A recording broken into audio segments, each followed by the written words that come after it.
just the inequality of genetic endowments is just unbelievable, isn't it? You know.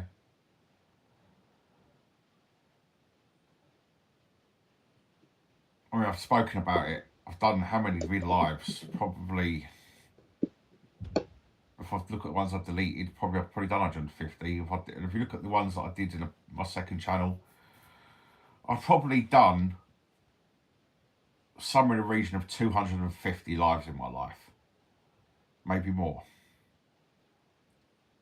500 hours, maybe 1,000 hours of lives.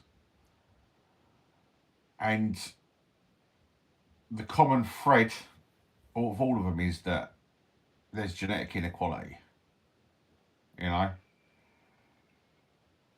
It's so unfair, man. It really is.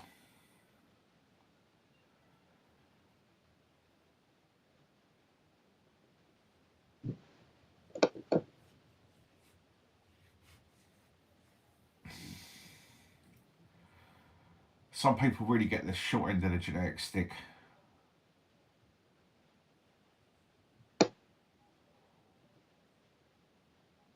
You're shit at everything. Like, you're shit at sports. You're bad at maths, bad at English. You're like the back end of a bus.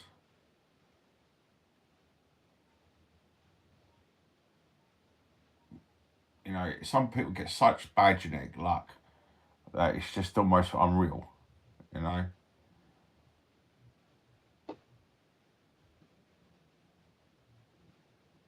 you're like,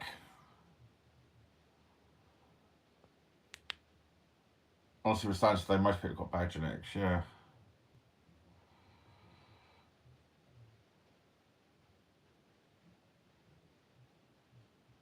Yeah, you get some people just got really bad genetics, and you're just like, what the fuck, man? You kind of feel sorry for them. Even for women who've got really bad genetics, I feel sorry for them. It's worse for a man because you've got zero status. Like you've got like really low status if you've got really bad genetics. But for women, it's just as bad in some ways.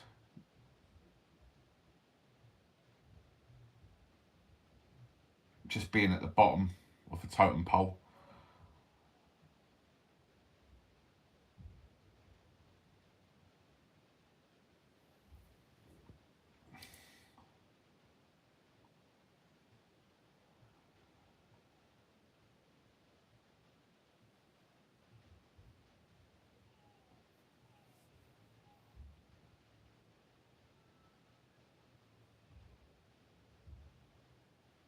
Like being lower than a rat's waistcoat kind of thing, and you knowing it.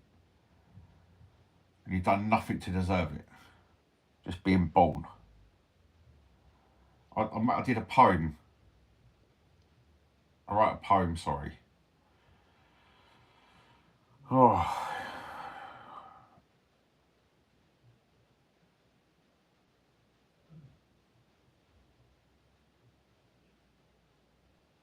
It's called Sub 3 Poem. You're born a sub 3, so better luck next time. Everywhere you go, your existence is a crime. You're blamed for everything and never given praise. Look forward to being hated for the rest of your days. You'll be given advice by people who wish that you just die. Your own family won't even look you in the eyes. You have no choice but to jester, overcompensate, and have perfect social skill. No one will ever give a damn about how you feel.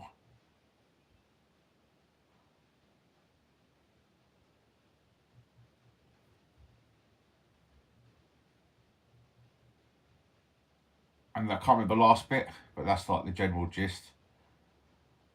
The Sub 3 Poem. Some people are born like that, just born into that life.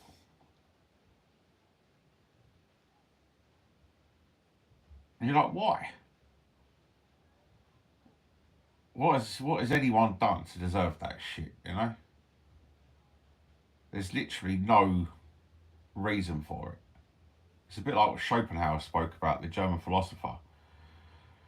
And it's a bit pessimistic, but he talks about the pointlessness and radness of life, and he used the example of moles. You know, like moles who live in mud, and all they do is just like burrow around in mud all day. And they make these burrows underground, and then breed other moles to do the same thing. It's like that's all they do is just run around in the mud. And from an evolutionary perspective, it's just that life, the wheel, which Schopenhauer spoke about as the underlying essence of existence. It's just it's the underlying essence, and it just seeks to expand itself through different configurations of DNA. So if there's a niche to be filled, then some form of biology will meet that need, will fill that vacuum.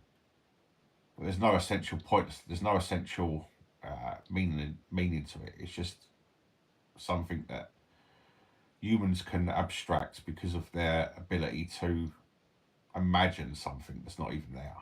You know, it's a very negative way of looking at things.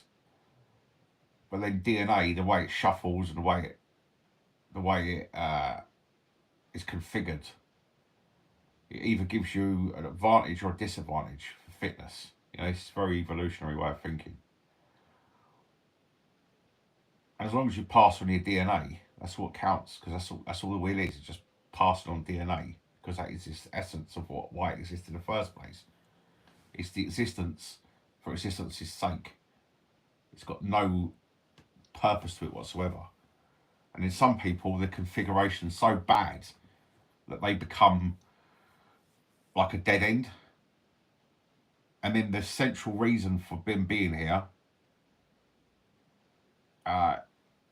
can't be utilised. So they're just literally living for no reason.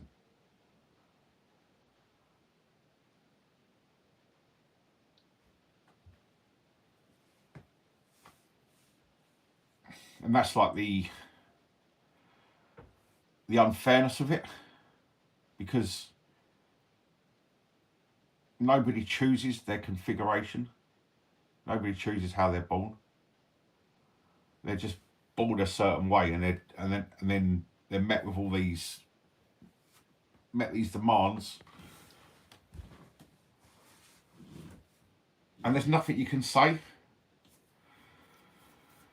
That's why my book, The Subhuman Bible, is going to be groundbreaking, because it's like the first time in history where I'm going to diagnose this shit, you know? I'm actually going to aim a book at genetically disadvantaged people.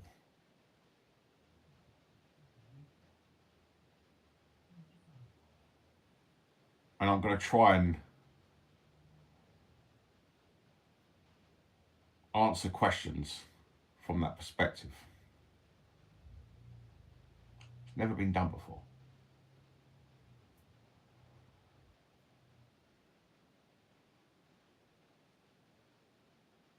And some people will say it's a bit controversial that a person could write a book of this magnitude, because the doctrine of equality